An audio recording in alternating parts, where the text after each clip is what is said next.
Este perro es una cosa que no es ni medio normal, ¿vale?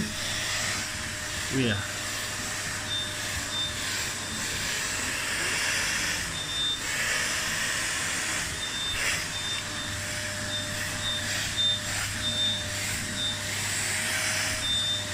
Y se duerme.